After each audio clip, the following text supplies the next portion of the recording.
Hello everyone, welcome to EduTap. So in today's session we'll be discussing micro, small and medium enterprises.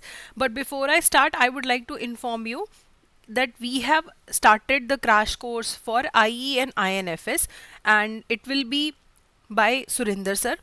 तो इस crash course में within 10 days will be covering the INFS component. इसमें live classes भी होंगे, notes भी होंगे, test series भी available है.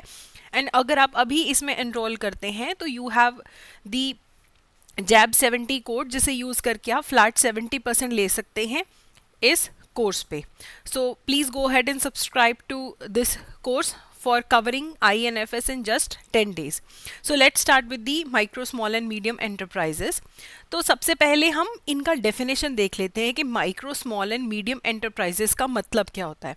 माइक्रो एंटरप्राइज होता है ऐसा एंटरप्राइज जिसमें प्लांट और मशीनरी या इक्विपमेंट में जो इन्वेस्टमेंट है वो 1 करोड़ से ज़्यादा का ना हो और टर्नओवर जो है वो 5 करोड़ से ज़्यादा का ना हो. तो ऐसे जो एंटरप्राइज होंगे उन्हें माइक्रो एंटरप्राइज बोला जाता है, यानी कि सूक्ष्म उद्योग. फिर है स्मॉल एंटरप्राइज जिसमें प्लांट और मशीनरी में इन्वेस्टमेंट 10 करोड़ से ज़्यादा नहीं होती और जिसका टर्नओवर 50 करोड़ से ज़्यादा का नहीं होता है. फिर आता है मध्यम उद्योग यानी कि मीडियम एंटरप्राइज जहां पे प्लांट एंड मशीनरी में इन्वेस्टमेंट 50 करोड़ से ज़्यादा का नहीं होता है और टर्नओवर जो है वो 250 करोड़ से ज़्यादा का नहीं होता. तो MSME में आपको यहाँ पे 1 करोड़, 10 करोड़, 50 करोड़ का लिमिट याद रखना है फॉर प्लांट एंड मशीनरी और टर्नओवर में है 5 करोड़, 50 करोड़ एंड 250 करोड़ रुपीज़. तो जितने भी इंडिया में MSMEs हैं उन्हें अपने आप को रजिस्टर करवाना है ऑनलाइन. उद्यम रजिस्ट्रेशन सर्टिफिकेट उन्हें फिर मिलता है. सबको अपने आप को उद्यम पोर्टल पे जाके रजिस्टर कराते हैं, उद्यम रजिस्ट्रेशन सर्टिफिकेट मिलता है और उन्हें एक परमानेंट रजिस्ट्रेशन नंबर भी मिल जाता है. उसके बाद ये जो रजिस्ट्रेशन प्रोसेस है ये टोटली फ्री होता है और किसी को भी कोई भी फीस नहीं पे करनी होती है उद्यम पोर्टल पे खुद को रजिस्टर करवाने के लिए. तो MSMEs जो हैं इंडिया में, जो हमारा एंटरप्राइजेज हैं, जो हमारे बिजनेसेस हैं, उनका बैकबोन है. हमारा अभी भी मेजर परसेंटेज जो एक्सपोर्ट्स होता है इंडस्ट्रीज़ के द्वारा वो MSME सेक्टर के थ्रू होता है. जो छोटे छोटे एंटरप्राइजेज हैं उनका बहुत बड़ा कंट्रीब्यूशन है एक्सपोर्ट्स में भी, प्रोडक्शन में भी और एम्प्लॉयमेंट में भी. तो इन इंडस्ट्रीज़ को गवर्नमेंट काफ़ी सपोर्ट प्रोवाइड करती है. तो सबसे पहले ना एक small industries development bank of India है SIDBI, उसे इस्टेब्लिश किया गया और technology development and modernisation fund TDMF को इस्टेब्लिश किया गया ताकि जो MSME सेक्टर है उसे फाइनेंशियल और टेक्निकल सर्विसेज प्रोवाइड की जा सकें. और एक डिलेड पेमेंट एक्ट 1993 लाया गया ताकि MSMEs को पेमेंट में डिले ना मिले. अगर MSME सेक्टर कुछ सप्लाई करते हैं तो उन्हें टाइमली पेमेंट रिसीव हो, तो उसके लिए फिर डिलेड पेमेंट एक्ट 1993 लाया गया था. अब मिनिस्ट्री ऑफ MSME भी बनाई गई थी अलग से 1999 में to provide focused attention to the development and promotion of this sector. फिर MSME का मिनिस्ट्री भी लाया गया और 2006 में MSME का अलग से एक्ट भी लाया गया था.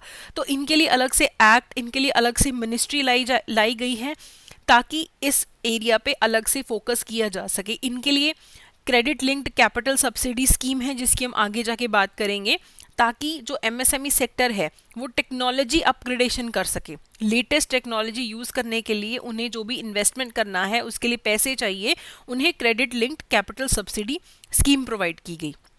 और क्रेडिट गारंटी स्कीम भी लाई गई ताकि कोलेटरल फ्री लोन्स मिल सके माइक्रो एंड स्मॉल एंटरप्राइजेस को, स्पेशली जो फर्स्ट जनरेशन के एंटरप्रेन्योर्स हैं, जो नई जनरेशन है जो एंटरप्रेन्योरशिप करना चाहती है.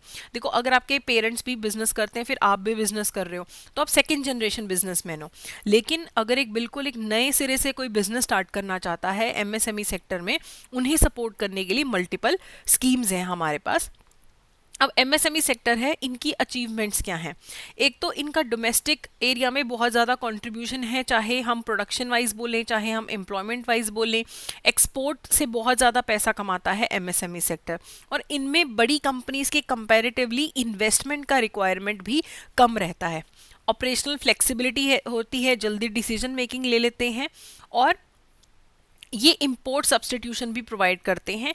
जो चीज़ें हम बाहर से मंगवाते हैं उन्हें ही इंडिया में भी प्रोड्यूस कर लिया जाए तो हमारा देश का भी पैसा बचता है, और काफ़ी सारी इंडिजीनियस टेक्नोलॉजी डेवलप करते हैं जो हमारा एमएसएमई सेक्टर है। इवन डिफेंस प्रोडक्शन में भी एमएसएमई सेक्टर का काफ़ी ज़्यादा कंट्रीब्यूशन है, और काफ़ी अब टेक्नोलॉजी ओरिएंटेड इंडस्ट्रीज़ आ रही हैं इस सेक्टर के अंदर।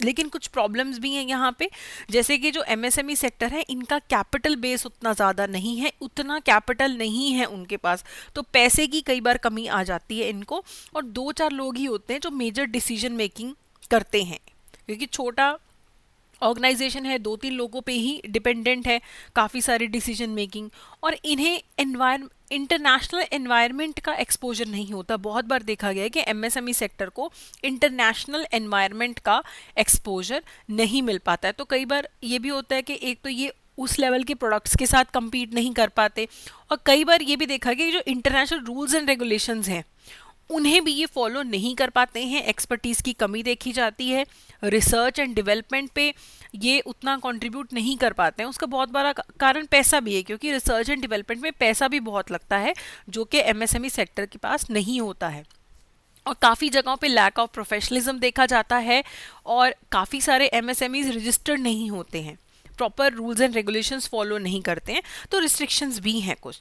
ठीक है, तो अभी जब हमने ये डिस्कस किया था कि हम जब एमएसएमईज डिसाइड करते हैं कि माइक्रो है, स्मॉल है या मीडियम है, तो हम कैसे डिसाइड कर रहे हैं, तो हम turnover of plant and machinery देखते हैं।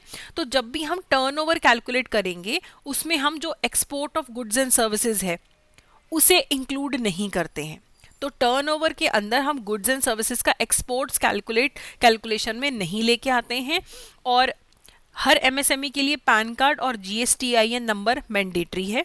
और जो हम प्लांट एंड मशीनरी की इन्वेस्टमेंट की बात करते हैं एमएसएमई में कैलकुलेशंस में, तो प्लांट एंड मशीनरी और इक्विपमेंट का मतलब वही है जो इनकम टैक्स रूल्स 1962 में दिया गया है।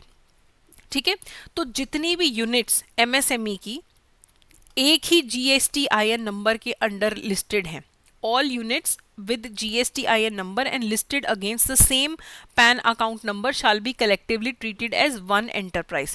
तो एक पर्सन ने सेम पैन कार्ड के अगेंस्ट और सेम जीएसटीआईएन नंबर के अगेंस्ट अगर 3 एंटरप्राइज खोलने हैं, तो जो हम कैलकुलेशन करते हैं ना, तीनों को एक ही माना जाएगा, एक ही पैन कार्ड नंबर के अंदर, एक ही जीएसटीआईएन आइडेंटिफिकेशन नंबर के अंदर जितने भी यूनिट्स हैं उन्हें एक यूनिट माना जाएगा जब हम प्लांट एंड मशीनरी और टर्नओवर की कैलकुलेशन करते हैं। अलग अलग उन्हें ऑर्गेनाइजेशंस नहीं माना जाएगा।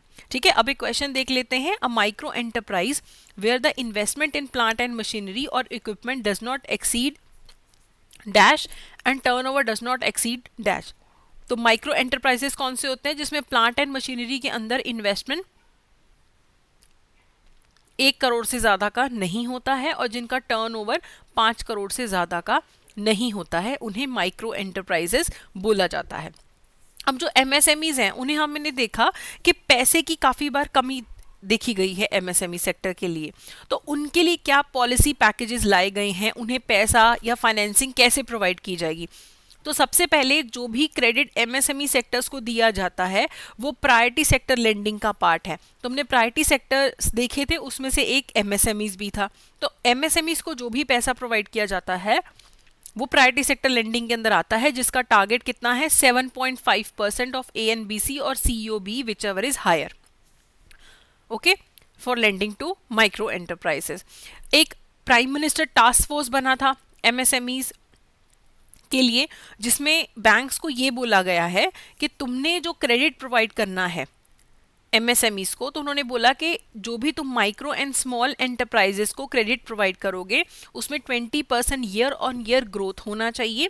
जो भी आपके number of micro enterprises accounts हैं आपके बैंक में, जो माइक्रो एंटरप्राइजेस के अकाउंट्स खुले हैं उनमें 10% ग्रोथ होना चाहिए, और जो आपका एमएसएमई के एडवांसेस हैं उसमें से 60% जो एडवांसेस हैं वो माइक्रो एंटरप्राइजेस को जाना चाहिए। माइक्रो सबसे छोटे होते हैं, फिर उससे बड़ा स्मॉल, फिर उससे बड़ा मीडियम। तो जो आप एमएसई सेक्टर्स को एडवांसेस प्रोवाइड करते हो 60% वो माइक्रो एंटरप्राइजेस को जाना चाहिए। आपके माइक्रो एंटरप्राइजेस अकाउंट्स में 10% ग्रोथ होना चाहिए। तो ये उनको एडवाइस किया गया है कि आपका इस तरीके से इंक्रीज होना चाहिए, इस एरिया में आपको फोकस करना है। अब जो हमारा एमएसएमई सेक्टर है उसके लिए प्रिंसिपल फाइनेंशियल इंस्टीट्यूशन कौन सा है, सिडबी है। तो एमएसएमई सेक्टर का फाइनेंसिंग और डेवलपमेंट का प्रमोशन करने के लिए सिडबी है। सिडबी का मतलब क्या है? Small industries development bank of India, भारतीय लघु उद्योग विकास बैंक। ये मेन इंस्टीट्यूशन है जो एमएसएमई सेक्टर में फाइनेंसिंग और डेवलपमेंट के लिए प्रमोशंस करता है, और ये फाइनेंशियल असिस्टेंस भी प्रोवाइड करता है एमएसएमईज को, और कोऑर्डिनेट करता है functions of institutions in similar activities. तो मेन ये एक तरीके की एजेंसी है जो उनके लिए काम करती है। इसके अलावा जो हमारी स्टेट फाइनेंशियल कॉरपोरेशंस हैं और स्टेट इंडस्ट्रियल डेवलपमेंट कॉरपोरेशन है, ये मेजर सोर्स ऑफ फंड्स हैं एमएसएमईज के लिए, लॉन्ग टर्म फंड्स के लिए मेजर सोर्स होता है ये। और एमएसएमईज को ना कॉर्पोरेटाइजेशन में हेल्प करने के लिए एलएलपी एक्ट लाया गया। मैंने आपको बताया था एक सिंपल पार्टनरशिप फर्म्स होते हैं, एक होते हैं limited liability partnerships. Limited liability partnerships एक तरीके से आपको कॉर्पोरेट स्ट्रक्चर भी प्रोवाइड करते हैं, कंपनीज जितने आपको रूल्स एंड रेगुलेशंस भी फॉलो नहीं करने पड़ते हैं, लेकिन आपकी जो लाइबिलिटी है वो लिमिट हो जाती है। ऐसा नहीं होगा कि कल बिजनेस में नुकसान हो गया तो आपका खुद का सामान भी बिक जाए। लिमिटेड लाइबिलिटी पार्टनरशिप में आपकी लाइबिलिटी लिमिटेड हो जाती है, ठीक है। और अगर पार्टनर्स चेंज भी होते रहें तो भी फर्क नहीं पड़ता है, एलएलपी आपका जो लिमिटेड लाइबिलिटी पार्टनरशिप है वो चलता रहता है। तो ये एमएसएमईज को कॉर्पोरेटाइजेशन में, कॉर्पोरेट स्ट्रक्चर में लाने के लिए ही एलएलपी एक्ट लाया गया था, ठीक है। इसके अलावा और कैसे हेल्प की जाती है? सर्टिफाइड क्रेडिट काउंसलर स्कीम है एक। सर्टिफाइड क्रेडिट काउंसलर स्कीम में हमारे पास सर्टिफाइड क्रेडिट काउंसलर्स होते हैं, ठीक है। ये वो इंस्टीट्यूशंस या इंडिविजुअल्स होते हैं जो सिडबी के पास रजिस्टर्ड होते हैं, जो एमएसएमईज को हेल्प करते हैं कि वो अपनी प्रोजेक्ट रिपोर्ट्स को कैसे प्रोफेशनल मैनर में तैयार करें, ठीक है। And in turn helps banks make more informed credit decisions. तो क्रेडिट काउंसलर्स क्या होंगे? आपकी काउंसलिंग करेंगे कि आपको अपनी क्रेडिट रिपोर्ट्स वगैरह कैसे बनानी है, ताकि बैंक्स को भी इजी हो उस एमएसएमई की रिपोर्ट्स चेक करने में, और एमएसएमईज को भी हेल्प मिले कि जब उनको बैंक के पास से लोन वगैरह लेने जाने हैं तो अच्छे से प्रेजेंट करेंगे अपना प्रोजेक्ट रिपोर्ट्स, तो फिर उनको ईजिली क्रेडिट भी मिल जाएगा। तो उसके लिए कौन है? Certified credit counsellors. अब जितने भी एमएसएमईज हैं उनके लिए मैंने आपको बताया था एक डिलेड पेमेंट एक्ट 1993 लाया गया था। तो उसके बाद अब एमएसएमई एक्ट के अंदर 2006 के अंदर भी हम प्रोविजंस लेके आए हैं ताकि एमएसएमई सेक्टर को टाइम पे पेमेंट मिले, टाइम पे पेमेंट मिले, डिले ना हो, ठीक है। तो जहाँ पे भी एमएसई सेक्टर्स जो माइक्रो एंड स्मॉल एंटरप्राइजेस हैं वो कुछ भी सप्लाई करते हैं सामान, तो उसका जो पेमेंट है वो या तो ड्यू डेट जो डिसाइड की गई है कि एक एमएसएमई ने मुझे अगर सामान बेचा, मैंने उसको बोल दिया कि मैं आपको 20 डेज में पेमेंट करती हूँ, तो मुझे 20 डेज या उससे पहले पेमेंट कर देनी है। और मैक्सिमम कितना टाइम हो सकता है? ये 45 days from the delivery date. 45 days के अंदर अंदर एमएसई सेक्टर वाले एंटरप्राइजेस को पेमेंट मिलना चाहिए, डिले नहीं होना चाहिए, क्योंकि एमएसई सेक्टर्स के पास इतना कैपिटल बेस तो होता नहीं है कि वो 2-2 3-3 महीने पैसे के लिए वेट करते रहे। पैसा आएगा तो उसके बेसिस पे उनका काम चलेगा। इसीलिए ये हम लेके आए हैं कि डिलेड पेमेंट्स जो हैं मैक्सिमम 45 डेज के अंदर डिलीवरी के बाद पेमेंट होनी चाहिए, ठीक है। जहां पे सप्लायर और बायर ने सामान खरीदते बेचते कोई अग्रीमेंट नहीं किया, कोई अग्रीमेंट नहीं किया कि पेमेंट कब मिलेगी। एमएसई वाले ने, एक माइक्रो एंटरप्राइज वाले ने मुझे सामान बेचा, लेकिन हमने ये डिसाइड नहीं किया कि मैं उसको कब पेमेंट करूंगी, तो ऐसे केसेस में डिलीवरी के 15 दिन के अंदर अंदर पेमेंट करनी पड़ती है। बायर को, एमएसई सप्लायर को 15 दिन के अंदर अंदर पेमेंट करनी पड़ती है गुड्स एंड डिलीवरी के सर्विस के बाद। अगर बायर पेमेंट नहीं कर पाता है टाइम पे, ये 45 डेज और 15 डेज वाली टर्म्स एंड कंडीशंस को नहीं मान पाता है, तो उस केस के अंदर बायर को कंपाउंड इंटरेस्ट देना पड़ेगा ऑन मंथली रेस्ट्स, ठीक है। कंपाउंड इंटरेस्ट पे करना पड़ता है जो भी, और या फिर 3 times of the bank rate notified by the RBI. इस रेट पे, बैंक रेट के 3 टाइम्स पे उसे फिर पेनल्टी पे करनी पड़ती है। तो टाइम पे पेमेंट लाने के लिए ये मेजर हम पॉइंट्स लेके आए हैं। फिर एक है एमएसएमई समाधान स्कीम। एमएसएमई समाधान स्कीम क्या है? ये एक पोर्टल क्रिएट किया गया है ऑफिस ऑफ डीसी एमएसएमई की जो मिनिस्ट्री है उसके अंदर एक पोर्टल क्रिएट किया गया है जहां पे एमएसई सेक्टर वाले जो हैं वो डिलेड पेमेंट्स के लिए ऑनलाइन एप्लीकेशन दायर कर सकते हैं। अब पिछले स्लाइड में तो हमने यही देखा ना कि 45 डेज या 15 डेज के अंदर पेमेंट कर दो, नहीं तो फिर आपको कंपाउंड इंटरेस्ट बैंक रेट पे या फिर पेनल्टी पे करनी पड़ेगी। अब अगर कोई पे नहीं करता है तो एमएसएमई वाले कहाँ जाएंगे? वो एमएसएमई समाधान स्कीम के अंदर पोर्टल पे जाएंगे और वहां पे जाके कंप्लेंट करेंगे कि देखो मेरी ये पेमेंट डिले हो गई है, मुझे पेमेंट दिलवाई जाए। लेकिन ये कंप्लेंट कौन कर सकता है? माइक्रो एंड स्मॉल एंटरप्राइजेस जिन्होंने उद्यम रजिस्ट्रेशन किया हुआ है। हमने पहली ही दूसरी स्लाइड में ये बात की थी कि सारे जो भी एमएसएमई सेक्टर के एंटरप्राइजेस हैं उन्हें उद्यम रजिस्ट्रेशन करनी है। तो माइक्रो एंड स्मॉल एंटरप्राइजेस जो कि रजिस्टर्ड हैं, उद्यम रजिस्ट्रेशन जिनका हो रखा है, वही एमएसएमई समाधान यूज़ कर सकते हैं डिलेड पेमेंट के लिए। उसके बाद फिर मिनिस्ट्री की तरफ से जो भी कार्रवाई है वो की जाती है कि पेमेंट टाइम पे रिलीज की जाए। एक और चीज़ है जो एमएसएमई सेक्टर को सपोर्ट करने के लिए लाई गई है, वो है ट्रेड रिसीवेबल डिस्काउंटिंग सिस्टम यानी कि ट्रेड्स। ट्रेड्स क्या है? ट्रेड्स एक इलेक्ट्रॉनिक प्लेटफॉर्म है जो कि एमएसएमई सेक्टर्स को अपने जो बिल्स वगैरह होते हैं ना ट्रेड रिसीवेबल, उन्हें डिस्काउंटिंग करने में हेल्प करते हैं। जैसे एमएसएमई सेक्टर अगर सामान बेचते हैं क्रेडिट पे, तो जब भी वो क्रेडिट पे सामान बेचते हैं वो क्या देते हैं? बिल जनरेट होता है, सामने वाली पार्टी बिल एक्सेप्ट कर लेती है तो वो बिल ऑफ एक्सचेंज बन जाते हैं। तो ऐसे जितने भी बिल हैं उनकी फाइनेंसिंग करवानी है, डिस्काउंट करवाना है, वो सब करवाने के लिए एक ऑनलाइन इलेक्ट्रॉनिक प्लेटफॉर्म है ट्रेड्स नाम का। ठीक है। अब ये जो रिसीवेबल है, ये जो पैसा एमएसएमईज को रिसीव होने वाला होता है, चाहे वो कॉर्पोरेट से रिसीव होने वाला हो, चाहे कोई गवर्नमेंट डिपार्टमेंट, चाहे कोई पब्लिक अंडरटेकिंग से रिसीव करना हो, या किसी बायर किसी भी को सामान बेचा हो उन्होंने जिसके बदले में बिल जनरेट हुआ है, उसको ले जाके ट्रेड्स प्लेटफॉर्म पे वो डिस्काउंट करवा सकते हैं। ठीक है। सेलर, बायर, फाइनेंसर सारे जने ट्रेड्स प्लेटफॉर्म पे अवेलेबल रहते हैं। लेकिन ये जो भी हमारे बिल रिसीवेबल हैं इन्हें कौन बेच सकता है जाके ट्रेड्स पे? सिर्फ MSMEs can participate as sellers. और जो बैंक्स, एनबीएफसीज हैं, फाइनेंशियल इंस्टीट्यूशंस हैं, वो फाइनेंसर्स होंगे कि मेरे पास बिल्स हैं, मैं एमएसएमई हूँ, मेरे पास बिल जनरेट हो रखे हैं और मुझे उसके अगेंस्ट 2 महीने बाद पैसा मिलना है, लेकिन मुझे अभी चाहिए। तो मैं क्या करूँगी? जाके ट्रेड्स के इलेक्ट्रॉनिक प्लेटफॉर्म पे जाऊंगी, मैं वहाँ पे अपना सारा ये बिल्स वगैरह दिखा दूंगी, प्लेटफॉर्म पे ऑनलाइन अपलोड कर दूंगी कि आप मुझे इसके बदले में पैसे दे दो। तो कोई भी बैंक, एनबीएफसी या फाइनेंशियल इंस्टीट्यूशन जो है वो मेरे बिल्स के अगेंस्ट मुझे पैसा दे देगा कुछ डिस्काउंटिंग चार्जेस काट के। ठीक है।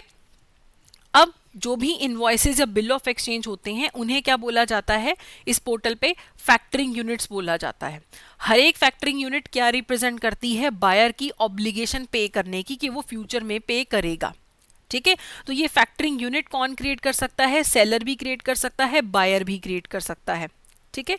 तो एमएसएमई अगर अपने बिल्स ऑफ एक्सचेंज जाके अपलोड करता है, ठीक है, तो वो उसकी फैक्टरिंग करवा सकता है। जो बायर है जिसने खुद पैसे देने हैं वो भी जाके ऑनलाइन पोर्टल पे जाके रिवर्स फैक्टरिंग कर सकता है। एमएसएमई क्या करेगा? फैक्टरिंग करेगा। एमएसएमई वाला जाएगा पोर्टल पे, अपना बिल्स ऑफ एक्सचेंज वगैरह अपलोड करेगा, जिसके बदले में उसको डिस्काउंट होके पैसा मिल जाएगा। ठीक है। जो बायर है जिसने खुद पैसे देने हैं वो रिवर्स फैक्टरिंग करवा सकता है, यानी कि बायर की तरफ से पहले ही बैंक या कोई भी फाइनेंशियल इंस्टीट्यूशन आके एमएसएमई को पे कर देगा और बायर बाद में जो है उस बैंक या फाइनेंशियल इंस्टीट्यूशन को पे कर देगा। ठीक है। Reverse factoring is when a finance company such as a bank interposes itself between the company and its supplier and commits to pay the company's invoices to the suppliers at an accelerated rate in exchange for discount. तो मान लो कि ए एक MSME है, ठीक है, और B क्या है? बी ने इससे उधार पे सामान खरीदा। ओके। तो बी कहता कि मैं तो अभी पेमेंट नहीं कर सकता, पर मैं ए को भी जल्दी पेमेंट करना चाहता हूं। तो ये क्या जाएगा? ये पोर्टल पे जाएगा, ये एक बैंक को बीच में ले आएगा, एक बैंक को बीच में ले आएगा, और ये बैंक क्या करेगा? बैंक बी की तरफ से ए को पेमेंट कर देगा और बाद में बी बैंक को पेमेंट कर देगा। तो ये रिवर्स फैक्टरिंग भी हो सकती है ऑनलाइन पोर्टल पे। लेकिन factoring, selling of bill of exchange कौन कर सकता है? सिर्फ एमएसएमईज कर सकते हैं। तो ये भी एक बढ़िया तरीका है कि बिना बैंक वगैरह के जाए ऑनलाइन पोर्टल पे ही अपने बिल्स को डिस्काउंट करवा लो। फिर आती है एक performance and credit rating scheme. Performance and credit rating scheme जो है, इसके लिए नोडल एजेंसीज है नेशनल स्मॉल इंडस्ट्रीज कॉरपोरेशन। इस स्कीम के अंडर क्या होता है, जितनी भी हमारे स्मॉल स्केल की यूनिट्स हैं जिन्हें हम माइक्रो एंड स्मॉल एंटरप्राइजेस बोलते हैं, उन्हें अवेयर करवाया जाता है कि ये तुम्हारी स्ट्रेंथ्स हैं, ये तुम्हारी वीकनेसेस हैं, जैसे भी तुम काम करते हो इस एरिया में तुम्हारी स्ट्रेंथ है, इसमें तुम्हारी वीकनेस है, यहाँ यहाँ पे तुम्हारे पास अपॉर्चुनिटी है अपने आप को इम्प्रूव करने की। ठीक है, और उस हिसाब से उन्हें रेटिंग प्रोवाइड की जाती है। Performance and credit rating scheme के अंदर जो भी माइक्रो एंड स्मॉल एंटरप्राइजेज हैं उन्हें उनकी स्ट्रेंथ, वीकनेस, अपॉर्चुनिटी के हिसाब से रेटिंग प्रोवाइड की जाती है। तो जिनकी रेटिंग अच्छी है उन्हें फिर लोन वगैरह लेने में फ़ायदा रहता है, उन्हें कम रेट ऑफ इंटरेस्ट के अंदर अच्छे टर्म्स में लोन मिल जाता है अगर उनकी performance and credit rating scheme के अंदर रेटिंग अच्छी है। ठीक है, चलिए फिर आती है credit guarantee fund scheme for micro and small enterprises. ये वाली स्कीम्स की बात करते हैं। तो क्रेडिट गारंटी का क्या मतलब है? क्रेडिट गारंटी का क्या मतलब होता है, where the loan to the applicant is backed by a party without the need for any collateral and third party guarantee। कि अगर एक एमएसएमई को लोन चाहिए और उसको कोलेट्रल या थर्ड पार्टी गारंटी रखने उसे जो है कोई भी कोलेट्रल वगैरह रखने की, गारंटी रखने की ज़रूरत नहीं है, क्योंकि क्रेडिट गारंटी कौन प्रोवाइड कर देगा? सरकार प्रोवाइड कर देगी अंडर द स्कीम। नहीं तो क्या होगा, माइक्रो एंड स्मॉल एंटरप्राइज वालों के पास अगर कुछ भी कोलेटरल रखने के लिए नहीं है तो उन्हें लोन या तो मिलेगा नहीं, या लोन के जो टर्म्स एंड कंडीशंस होंगे वो बड़े हार्श होंगे। तो क्रेडिट गारंटी फंड स्कीम के अंदर उन्हें क्या प्रोवाइड किया जाएगा? गारंटी होएगी कि ठीक है, आप इस माइक्रो एंटरप्राइजेस को लोन दे दो, सरकार बोलेगी बैंक को आप लोन दे दो, कोई भी अगर प्रॉब्लम होती है तो हम इस लोन पे गारंटी प्रोवाइड करते हैं। ठीक है, here the loan sanction by the member lending institution is backed by the scheme which provides a guarantee cover for a large portion of the loan amount. अगर एसबीआई ने एक MSME को loan दिया है, ठीक है, तो ये स्कीम के अंडर बोला जाता है कि आप, एसबीआई को बोला जाता है कि आप लोन दे दो। ठीक है, एसबीआई क्या है? एक मेंबर लेंडिंग इंस्टीट्यूशन है, वो उसको बोला जाएगा कि आप लोन दे दो और इसमें गारंटी हम कवर कर रहे हैं, आपको सामने वाली पार्टी से कोई भी कोलेटरल वगैरह लेने की ज़रूरत नहीं है, हम उसके लिए आपको गारंटी प्रोवाइड कर रहे हैं, अगर ये कल डिफ़ॉल्ट करता है तो हम उसका कवर प्रोवाइड करेंगे आपको।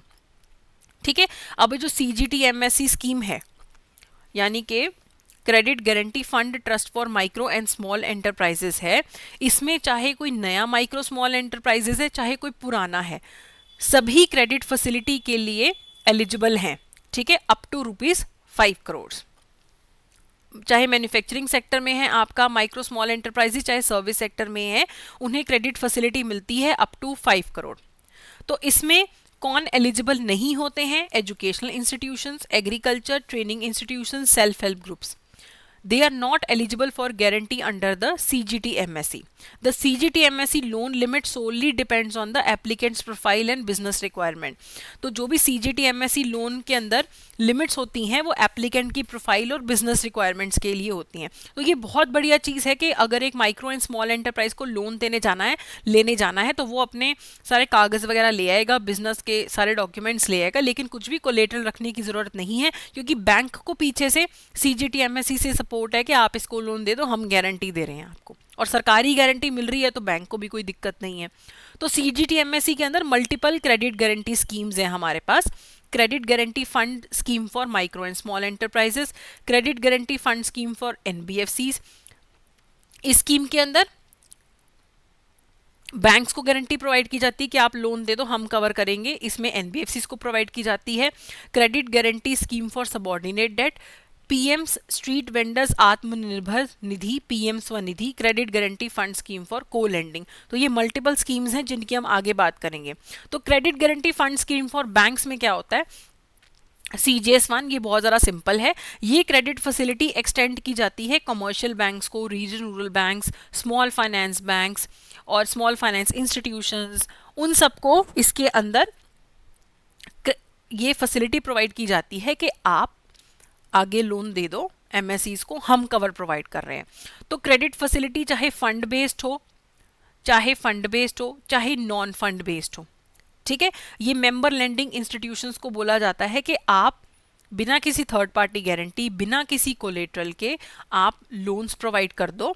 ठीक है, not exceeding 50 lakhs for regional rural banks, FIs, SFBs and ₹200 lakhs for other institutions. तो RRBs दूसरे और स्मॉल फाइनेंस बैंक्स कितने तक का एक सिंगल बोरोवर को लोन दे सकते हैं इस स्कीम के अंडर? 50 लाख का। और जो आपके बाकी के इंस्टीट्यूशंस हैं वो 200 लाख तक का, यानी कि 2 करोड़ तक का दे सकते हैं, जिसके पीछे से कवर कौन प्रोवाइड कर रहा है? Credit guarantee fund scheme provide कर रही है। ठीक है, तो ये जो भी हमारे मेंबर लेंडिंग इंस्टीट्यूशंस हैं इस स्कीम के अंडर, जो भी हमारे बैंक्स वगैरह इसके अंदर हैं जिन्हें गारंटी कवर प्रोवाइड किया जाता है, किसी भी टाइम वो गारंटी कवर के लिए अप्लाई कर सकते हैं। लोन के टेन्योर के दौरान किसी भी टाइम गारंटी के लिए अप्लाई कर सकते हैं।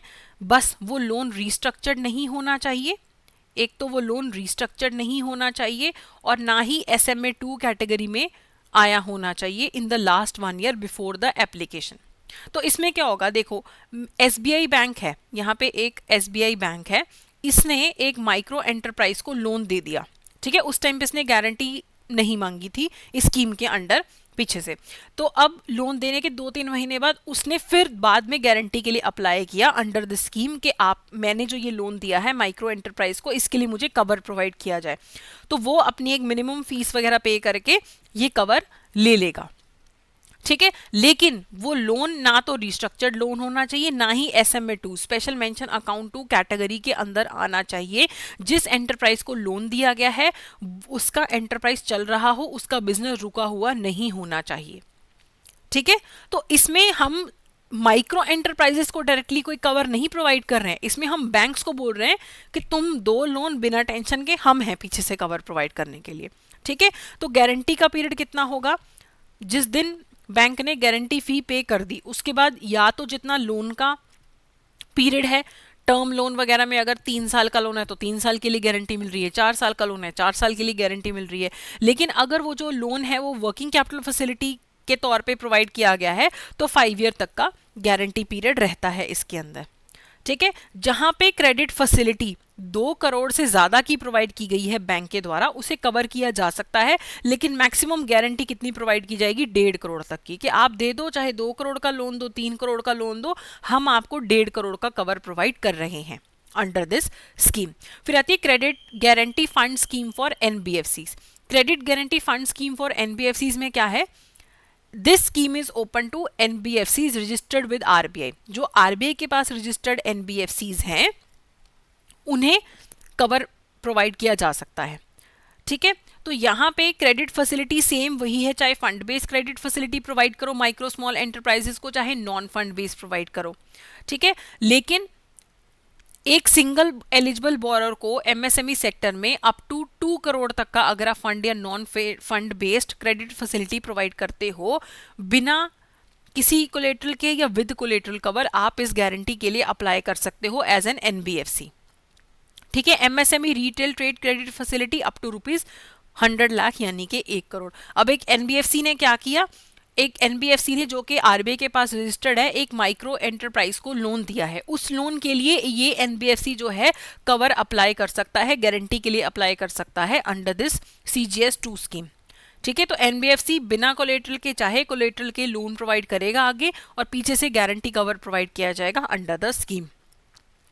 ठीक है, चलिए फिर एक स्कीम आती है PM स्वनिधि। PM स्वनिधि जो स्कीम है ये स्ट्रीट वेंडर्स के लिए है। स्ट्रीट वेंडर्स को माइक्रो क्रेडिट प्रोवाइड करना है, उसके लिए PM स्वनिधि स्कीम है। ओके, ये स्कीम 2024 तक प्रोवाइड की गई है और इसमें क्रेडिट गारंटी और इंटरेस्ट सब्सिडी क्लेम जो है 2028 तक पे किए जाएंगे। जो भी नए बोरोवर हैं वो लोन ले सकते हैं। पहला लोन 10,000, दूसरा लोन 20,000, तीसरा लोन 50,000 का ले सकते हैं अगर वो रेगुलरली लोन को रीपे कर रहे हैं। मैक्सिमम रीपेमेंट पीरियड कितना है? पहले लोन के लिए 12 मंथ्स, दूसरे लोन के लिए 24 मंथ्स या तीसरे लोन के लिए 36 मंथ्स का है इसके अंदर। तो जो हमारे स्ट्रीट वेंडर्स हैं उनके लिए जो स्कीम लाई गई है वो है PM स्वनिधि। उन्हें माइक्रो क्रेडिट फैसिलिटेट करने के लिए PM स्वनिधि स्कीम लाई गई है। और फिर MSMEs के लिए क्या स्कीम है? Credit guarantee scheme for co lending. को लेंडिंग हम पहले भी कर चुके हैं पिछले लेक्चर में कि जहां पे बैंक्स और एनबीएफसीज मिलके को लेंडिंग कर रहे हैं। ठीक है, तो यहाँ पे एक तो ऑप्शन 1 है जहां पे जॉइंट लेंडिंग करेंगे बैंक्स और एनबीएफसीज। ठीक है, guarantee cover under this option is for individual loan या क्रेडिट फैसिलिटी। बैंक्स और एनबीएफसीज मिलके माइक्रो स्मॉल एंटरप्राइजेस को कोई भी लोन या क्रेडिट फैसिलिटी प्रोवाइड करते हैं तो उन्हें फिर गारंटी कवर मिलता है। ठीक है, उसके बाद ऑप्शन 2 मॉडल 2 क्या है, डायरेक्ट असाइनमेंट, यानी कि जो मेंबर लेंडिंग इंस्टीट्यूशंस हैं, यानी कि जो रजिस्टर्ड हैं with the CGT MSc under CGS 1 या सीजीएस 2, वो भी इस को लेंडिंग मॉडल के लिए एलिजिबल होते हैं अंडर द सीजीएससीएल। ये सीजीटी एमएससी ट्रस्ट है। ठीक है, तो उसके पास रजिस्ट्रेशन करवाना पड़ता है मेंबर लेंडिंग इंस्टीट्यूशंस को, वो भी कवर ले सकते हैं। टेन्योर ऑफ गारंटी कवर कितना होता है, guarantee cover is available for from guarantee sanction date till the agreed loan tenure for the loan term loan. तो जिस डेट को गारंटी कवर कब तक मिलेगा, ठीक है, जब गारंटी सैंक्शन हुआ तब से लेके जब तक के टर्म लोन है तब तक का। अगर 3 साल का लोन है 3 साल के लिए गारंटी कवर प्रोवाइड किया, 4 साल का तो 4 साल के लिए प्रोवाइड किया जाएगा। ठीक है, वर्किंग कैपिटल फैसिलिटीज के लिए 5 साल तक का इसमें गारंटी कवर प्रोवाइड किया जाता है। पिछले जो 2-3 स्कीम्स हैं उनमें एक बैंक अकेला लोन प्रोवाइड कर रहा है, एनबीएफसी अकेला लोन प्रोवाइड कर रहा है। इस स्कीम के अंडर वो को लेंडिंग करते हैं, तो को लेंडिंग मॉडल में भी गारंटी कवर प्रोवाइड किया जाता है।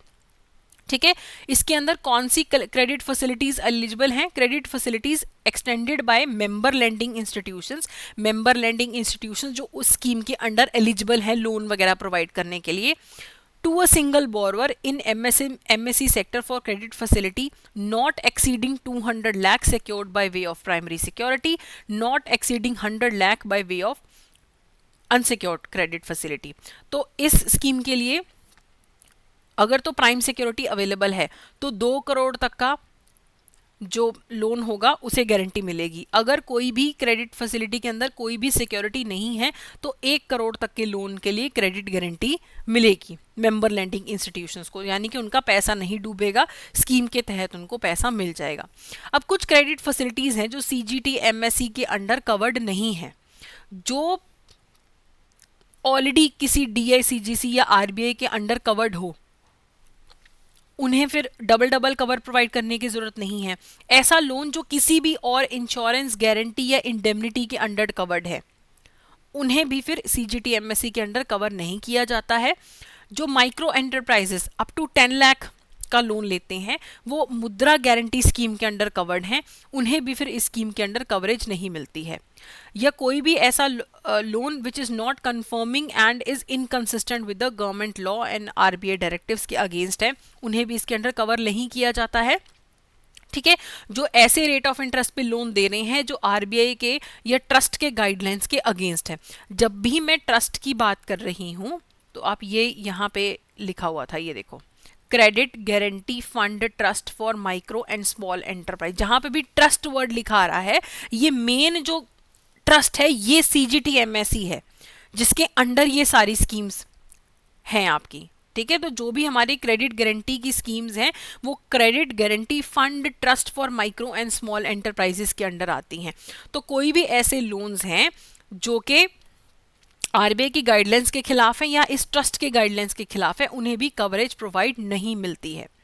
ठीक है, अगर ऐसे बोरोवर को लोन दिया गया है from whom the lender has invoked the guarantee of the trust, जहां पे लेंडर ने ऑलरेडी ट्रस्ट की गारंटी इन्वोक कर ली है या किसी भी और स्कीम के अंडर गारंटी इन्वोक कर रखी है जो अभी तक मिली नहीं है चाहे, लेकिन दोबारा फिर वहां पे क्रेडिट फैसिलिटीज कवर नहीं होती हैं। ओके, चलिए फिर आती है cluster based approach in financing MSMEs. तो इसको करने से पहले एक बार मैं आपको ये दोबारा बता दूं कि जो सीजीटी एमएससी के अंडर है इसमें बस इतना ही है कि सिंपल सा फंडा याद रखना है कि बैंक एनबीएफसी इसको बोला जाता है या को लेंडिंग जो करते हैं कि आप लोन दे दो, हम आपको पीछे से कवर प्रोवाइड कर देंगे। याद रखो, डायरेक्टली सीजीटी एमएससी वाले माइक्रो स्मॉल मीडियम एंटरप्राइजेस के साथ नहीं काम कर रहे हैं, वो बैंक्स के साथ काम कर रहे हैं।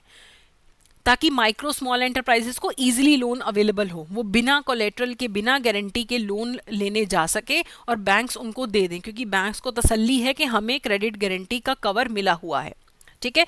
फिर है cluster based approach in financing MSMEs. Cluster of MSMEs क्या होता है? जहां पे कंसंट्रेशन होती है, कितने सारे छोटे छोटे इकोनॉमिक एंटरप्राइजेस होते हैं एक ही जगह पे, जहां पे वो एक ही तरीके प्रोडक्ट, सर्विसेज या कॉम्प्लीमेंट्री प्रोडक्ट एंड सर्विसेज बेचते हैं। जैसे पंजाब में लुधियाना वाला एरिया है, वहां पे साइकिल्स बहुत बिकती हैं, हौजरी का सामान बहुत बिकता है, छोटे छोटे एंटरप्राइजेज हैं, एक जैसा सामान, कहीं पे सुई धागा मिल रहा है, कहीं पे ऊन मिल रही है, कहीं पे कपड़ा बना हुआ मिल रहा है, तो क्लस्टर्स हैं वहां पे, इकोनॉमिक एंटरप्राइजेस के क्लस्टर्स हैं। तो ये क्लस्टर्स आर्टिनल क्लस्टर्स भी हो सकते हैं, आर्टिसनल क्लस्टर्स भी हो सकते हैं, इंडस्ट्रियल क्लस्टर्स भी हो सकते हैं। तो क्लस्टर बेस्ड अप्रोच जो होती है लेंडिंग के लिए, वो फुल सर्विस अप्रोच होती है कि जो भी उस एरिया के, उस क्लस्टर के एमएसईज हैं, उन्हें बैंकिंग सर्विसेज एक्सटेंड की जा सकें। तो यूनाइटेड नेशंस का जो इंडस्ट्रियल डेवलपमेंट ऑर्गेनाइजेशन है, उसने इंडिया में 388 क्लस्टर्स को आइडेंटिफाई किया है 21 स्टेट्स के अंदर। ठीक है। इवन मिनिस्ट्री ऑफ एमएसएमई की एक अप्रूव्ड लिस्ट ऑफ क्लस्टर्स है अंडर द सफुर्ती स्कीम। ठीक है। Scheme for fund of for regeneration of traditional industries and micro and small enterprises cluster development programme, इन्होंने भी बहुत सारे क्लस्टर्स को आइडेंटिफाई किया है। तो ऐसा होता है कि उस एरिया के अंदर फिर फाइनेंसिंग उस प्रकार के एमएसएमईज को इजीली अवेलेबल रहती है कि क्लस्टर बेस्ड फाइनेंसिंग करो, कि गवर्नमेंट कहेगी कि आप इस एरिया के जो एमएसएमईज हैं, इन्हें आपने फाइनेंसिंग प्रोवाइड करनी है। ठीक है। तो बैंक्स को एडवाइस किया गया है कि you should open more MSc focused branch offices at different MSc clusters.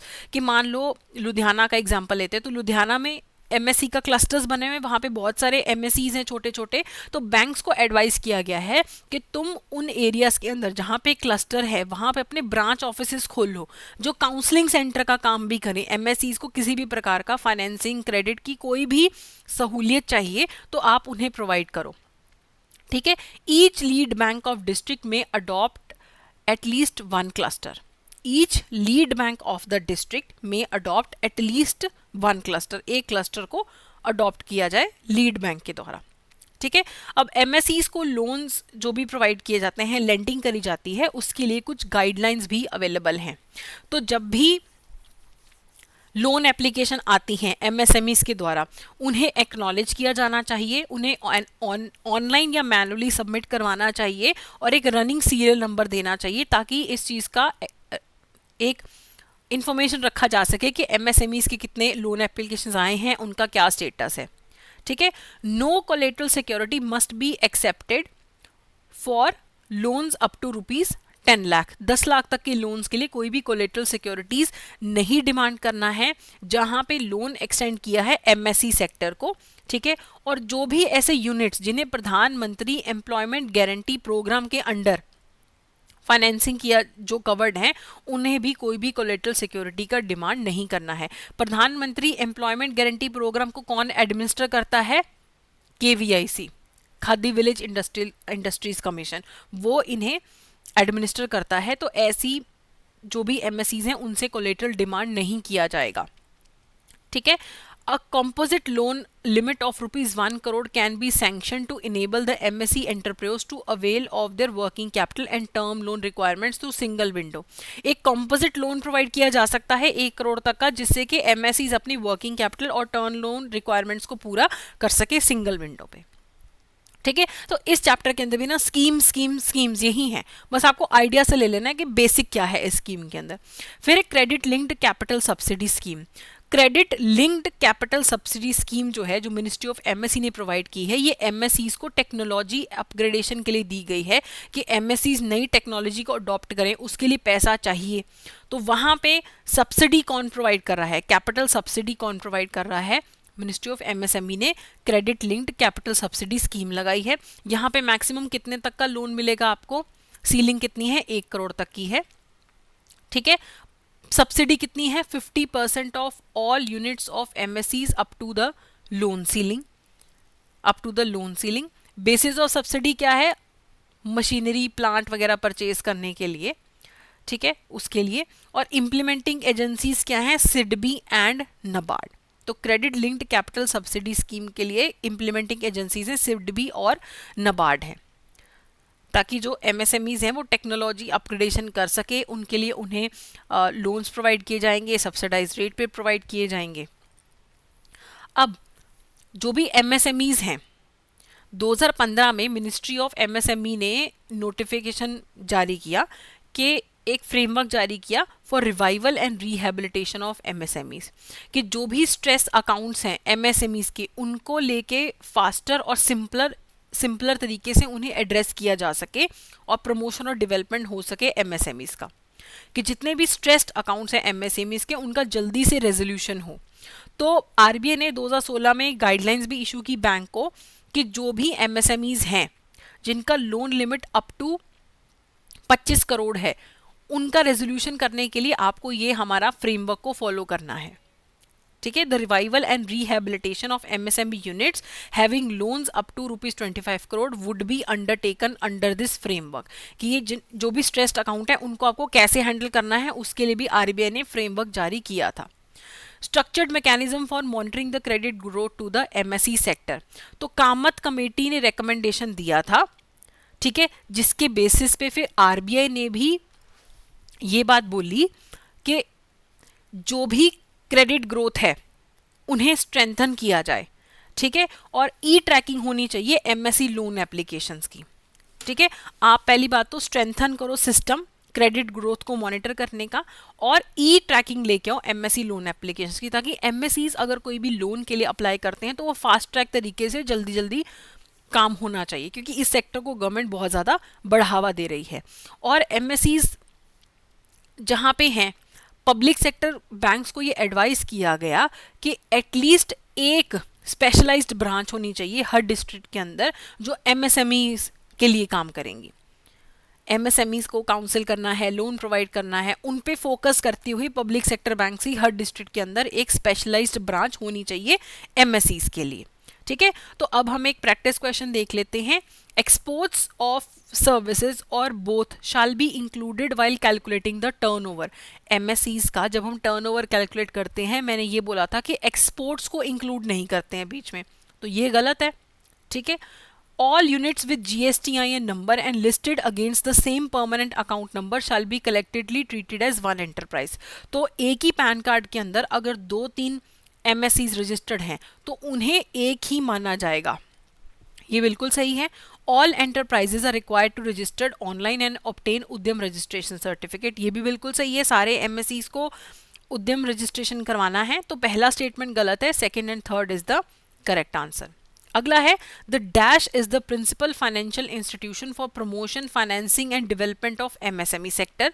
इसका आंसर आप मुझे कमेंट सेक्शन में देंगे। ये बहुत ही इनिशियली मैंने बता दिया था कि एमएसएमई सेक्टर को प्रमोट करने के लिए, उसमें फाइनेंसिंग और डेवलपमेंट प्रमोट करने के लिए कौन सा मेन फाइनेंशियल इंस्टीट्यूशन है, एसएफसी, सिडबी, एसआईडीसी या फिर आईडीबीआई। अगला क्वेश्चन है, as per the MSMED act 2006 the payments in respect of supplies made by MSCs unit should be received on और before the agreed due date subject to maximum dash days from delivery. MSME sector के अंदर MSMEs अगर कुछ भी supply करते हैं तो buyer को कितने दिन के अंदर पेमेंट करना होता है, या तो अग्रीड डेट पे कर लो या फिर मैक्सिमम कितने दिन के अंदर पेमेंट करना होता है, 30, 45, 60 या फिर 90। अगला क्वेश्चन है डैश, इसका आंसर मैं आपको बताना भूल गई, इसका आंसर है 45। ठीक है, इसका आंसर है 45 डेज के अंदर पेमेंट करना रहता है फ्रॉम द डिलीवरी के 45 डेज के अंदर। Dash is an electronic platform for facilitating the financing discounting of trade receivables of MSMEs through multiple financiers. MSMEs को अगर एक इलेक्ट्रॉनिक प्लेटफॉर्म प्रोवाइड किया गया है जहां पे वो अपने bills of exchange, trade receivables की डिस्काउंटिंग करवा सकते हैं। कौन सा प्लेटफॉर्म है वो? बहुत ईजी है, इसका ट्रेड्स है इसका आंसर। ठीक है, ट्रेड रिसीवेबल TR से ही याद कर लेना, ट्रेड्स है। अब कुछ दिन पहले हमारा एक लेक्चर आया था जिसमें आखिरी के 10-15 मिनट जो हैं वो कुछ टेक्निकल इश्यूज के कारण ऑडियो अवेलेबल नहीं था, तो वो जितना तब मिस हो गया था वो हम अभी कवर कर लेंगे। तो वो हमारा लेक्चर था grievance redressal and RBI integrated ombudsman scheme, कि अगर मैं बैंक के पास जाती हूँ और मेरी कोई शिकायत को रिजॉल्व नहीं किया जाता है तो मैं ऑम्बर्ड्समैन के पास जा सकती हूँ। ठीक है, तो उसी को हम आगे कंटिन्यू करेंगे, जिसमें जिस स्लाइड से म्यूट हुआ था वो था पावर टू कॉल इन्फॉर्मेशन। अब जब भी ऑम्बर्ड्समैन के पास कंप्लेंट जाती है तो उसके पास पावर रहती है कि जिस भी एंटिटी, रेगुलेटेड एंटिटी यानी कि बैंक के खिलाफ कंप्लेंट आई है, उससे कोई भी इंफॉर्मेशन मंगवाई जा सकती है। अगर वो इन्फॉर्मेशन ना प्रोवाइड करें तो इसका ये लिए अज्यूम कर लिया जाता है कि उनके पास वो इन्फॉर्मेशन है ही नहीं है प्रोवाइड करने के लिए। ठीक है, हाँ, यहाँ पे कॉन्फिडेंशियलिटी मेंटेन करके रखनी होती है इन्फॉर्मेशन को लेके, लेकिन ऑब्वियसली जहाँ पे लॉ बोलता है या फिर दोनों पार्टीज का कंसेंट हो या फिर natural justice and fair play हो तो फिर कॉन्फिडेंशियलिटी मेंटेन नहीं की जाती, इन्फॉर्मेशन को रिवील भी कर दिया जाता है। अब जो भी ऑम्बर्ड्समैन के पास कंप्लेंट आती हैं under the integrated ombudsman scheme, उसका स्क्रूटिनी होता है सीआरपीसी चंडीगढ़ में। ठीक है, और उसके बाद रेजोल्यूशन कैसे कर सकते हैं, ऑम्बर्ड्समैन ऑफिस जो है रेजोल्यूशन कैसे करता है कंप्लेंट्स की, या तो वो कहेगा कि फैसिलिटेशन, मेडिएशन, कंसिलेशन कर लो, आपस में ही तुम रिजॉल्व कर लो, या फिर अपनी तरफ से ऑम्बर्ड्समैन अवार्ड भी पास कर सकता है। और जो ऑम्बर्ड्समैन का ऑफिस जो प्रोसीडिंग करता है ना, it is not bound by the rules of evidence, it is not bound by the rules of evidence. और आरई का जो रिटर्न रिस्पॉन्स है वो विद इन 15 डेज आना चाहिए। आरई का जो रिस्पॉन्स है जब भी अवार्ड पास करता है ऑम्बर्ड्समैन, विद इन 15 डेज आना चाहिए, नहीं तो जो भी रेगुलेटेड एंटिटी या बैंक है वो अपने अपील के राइट्स को खो देता है। ठीक है, अब ऑम्बर्ड्समैन जब भी कोई भी केस सॉल्व करता है, कोई भी कंप्लेंट सॉल्व करता है, तो वो क्या कर सकता है, वो अवार्ड पास कर सकता है, कोई भी रूलिंग दे सकता है। रूलिंग किस बेसिस पे देता है, principles of banking law and practice के बेसिस पे, आरबीआई की गाइडलाइंस के बेसिस पे वो जजमेंट पास करता है, जस्टिस एंड फेयर प्ले को देखते हुए पास करता है जो भी जजमेंट पास करता है। तो वो कैसी जजमेंट पास कर सकता है, एक तो परफॉर्मेंस करने के लिए बोल सकता है कि आप, इस पर्सन की शिकायत है कि आपने ये चीज़ नहीं की, तो वो बोलेगा ऑम्बर्ड्समैन कि करो। ठीक है, अगर आपने उसका कोई चेक नहीं क्लियर किया था, आपने अकाउंट में पैसा रखा हुआ था, तो वो कहेगा कि आप ये चीज़ परफॉर्म करो, कुछ परफॉर्म करने के लिए बोल सकता है, या फिर कोई अमाउंट पे करने के लिए बोल सकता है, amount to be paid by the RE, the actual amount. मान लो बैंक ने किसी पर्सन के पैसे रोक रखे हैं 2-3 करोड़ रुपए, वो ऑम्बर्ड्समैन बोलेगा कि करो इसको पे, उसमें कोई लिमिट नहीं है, जितना भी अमाउंट ड्यू है पे करने वाला बैंक के द्वारा कंप्लेनेंट को, वो पे करने के लिए बोला जा सकता है। लेकिन अगर उस कंप्लेनेंट ने बोला है कि बैंक की नॉन परफॉर्मेंस की वजह से मुझे कोई लॉस हुआ है, कोई लॉस हुआ है, कोई कंसिक्वेंशियल लॉस हुआ है, तो उसमें ऑम्बर्ड्समैन के पास कितने तक की लिमिट है, 20 लाख तक का वो अवार्ड पास कर सकता है। ठीक है, जहां पे परफॉर्मेंस करने की बात है या जो बैंक ने पैसा रोका हुआ था पर्सन का, तो वो पे करने के लिए बोला जा सकता है। लेकिन जहां पे पर्सन ये कंप्लेंट करे कि बैंक की वजह से मेरे को इतना कॉन्सिक्वेंशली नुकसान हुआ है, तो वहां पे ऑम्बर्ड्समैन मैक्सिमम 20 लाख तक पे करने के लिए बोल सकता है। 20 लाख तक की जो कंप्लेंट है वो अपने पास रजिस्टर कर सकता है। अगर कंप्लेनेंट बोले कि मुझे लॉस ऑफ टाइम हुआ है, मेरा तो खर्चा हो गया, मेरी तो हरासमेंट हुई है, मुझे तो मेंटल स्ट्रेस हुआ है, तो उसके लिए भी ऑम्बर्ड्समैन 1 लाख तक जो है कंपनसेशन पे करने के लिए बोल सकता है रेगुलेटेड एंटिटी या बैंक को। ठीक है, अब जो भी अवार्ड दिया जाए तो एक्सेप्टेंस लेटर देना पड़ता है कंप्लेनेंट को, रेगुलेटेड एंटिटी को, कि ठीक है हम एक्सेप्ट करते हैं जो भी ऑम्बर्ड्समैन ने बोला है। ठीक है, जब तक कि उसने अपील ना करनी हो। ओके, तो अगर मैंने बैंक के खिलाफ कोई कंप्लेंट की थी, ऑम्बर्ड्समैन ने मेरे हक में बात कर दी, तो मुझे फिर एक एक्सेप्टेंस लेटर भेजना है उस बैंक को कि ठीक है अब हमारा रेजोल्यूशन हो चुका है, नहीं तो फिर मैं अपील नहीं कर पाऊंगी। नहीं तो फिर अगर मैंने अपील करनी है फिर तो मैं ऑब्वियसली नई लेटर भेजूंगी कि मुझे एक्सेप्टेंस है। लेकिन अगर मैं 30 दिन के अंदर अंदर लेटर नहीं भेजती हूँ बैंक को कि ठीक है हम ऑम्बर्ड्समैन की बात को एक्सेप्ट करते हैं, तो फिर वो अवार्ड लैप्स हो जाता है। ठीक है, और फिर अपील भी नहीं कर सकती ऑब्वियसली उसके बाद में।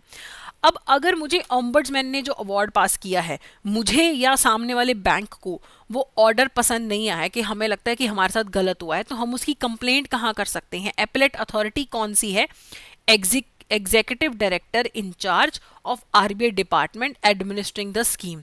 कोई सुप्रीम कोर्ट वगैरह नहीं है। एग्जेक्टिव डायरेक्टर जो है इंचार्ज ऑफ आरबीआई डिपार्टमेंट जो इस स्कीम को एडमिनिस्टर कर रहा है, उसके पास अपील की जा सकती है।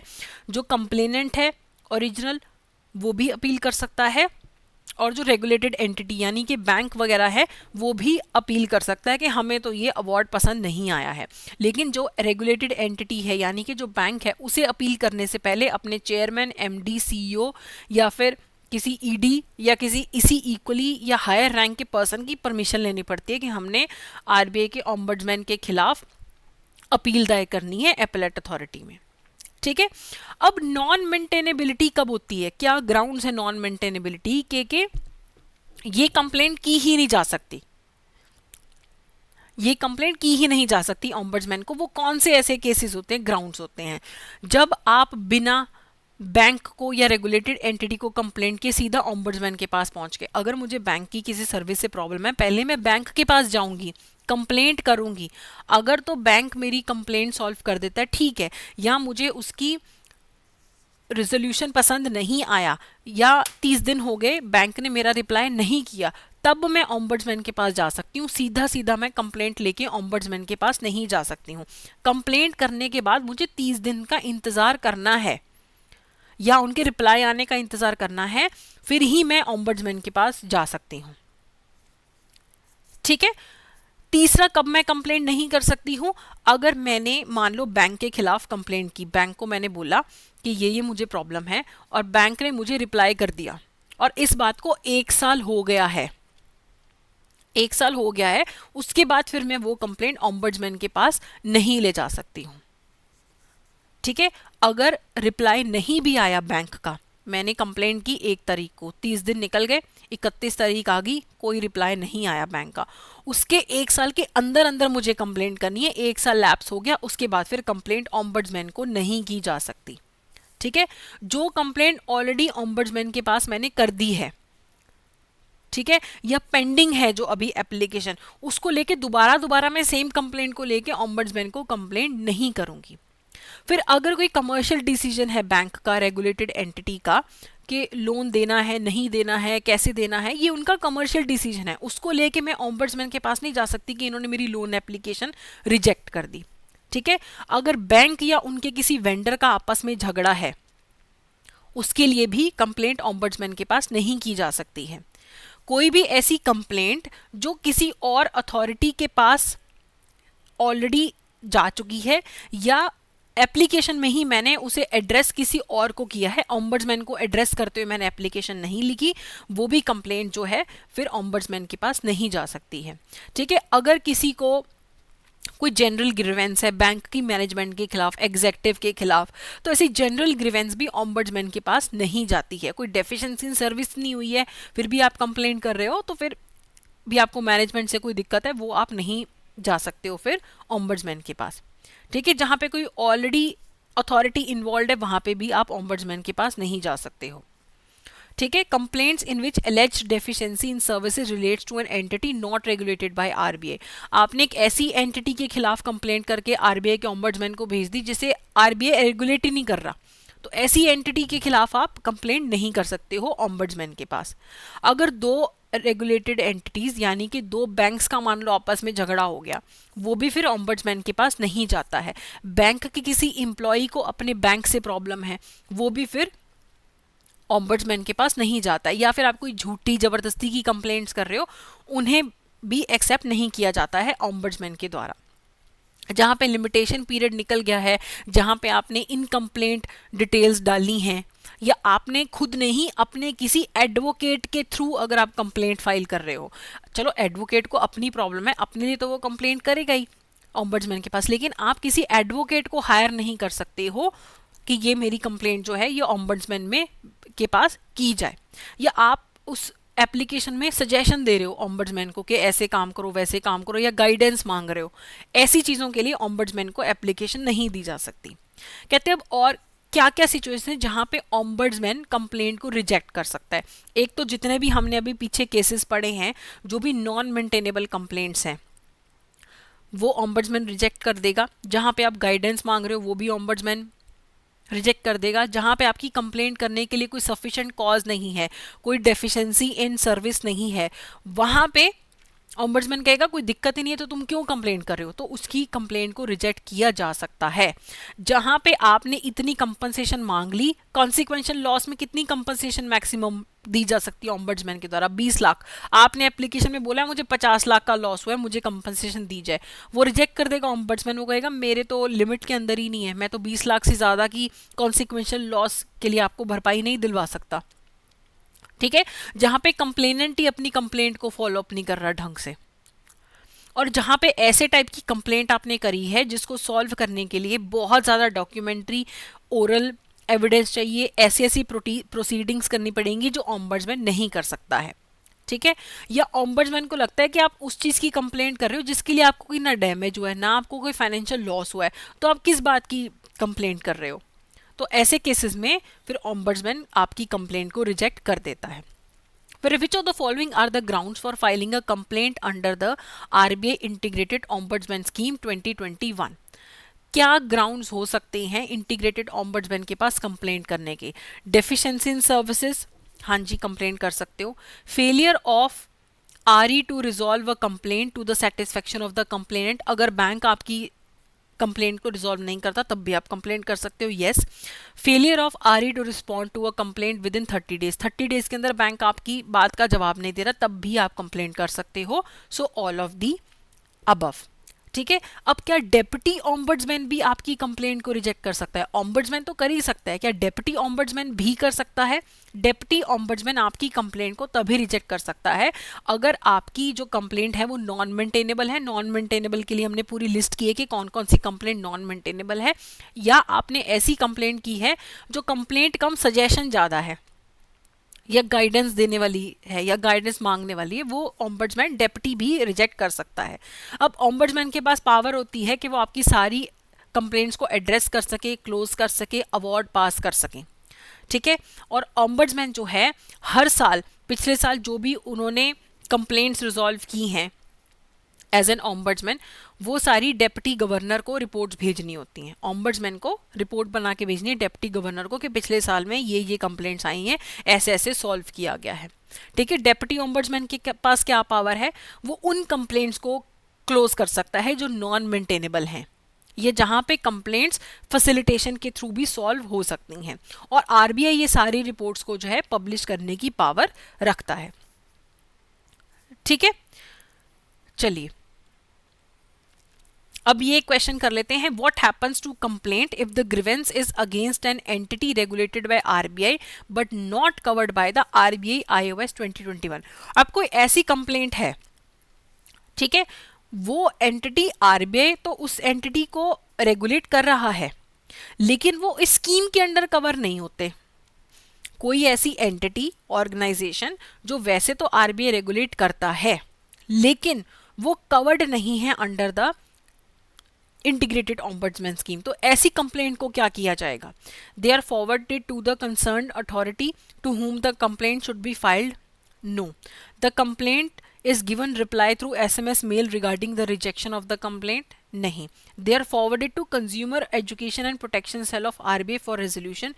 ये है इसका आंसर। अगर कोई ऐसी एंटिटी है जिसे RBI रेगुलेट करता है लेकिन वो जो टाइप की एंटिटी है वो इंटीग्रेटेड ऑम्बड्समैन स्कीम के अंडर कवर्ड नहीं है, तो ऐसी अगर कोई कंप्लेंट आए तो consumer education and protection cell of RBI को वो कंप्लेंट फॉरवर्ड कर दी जाती है।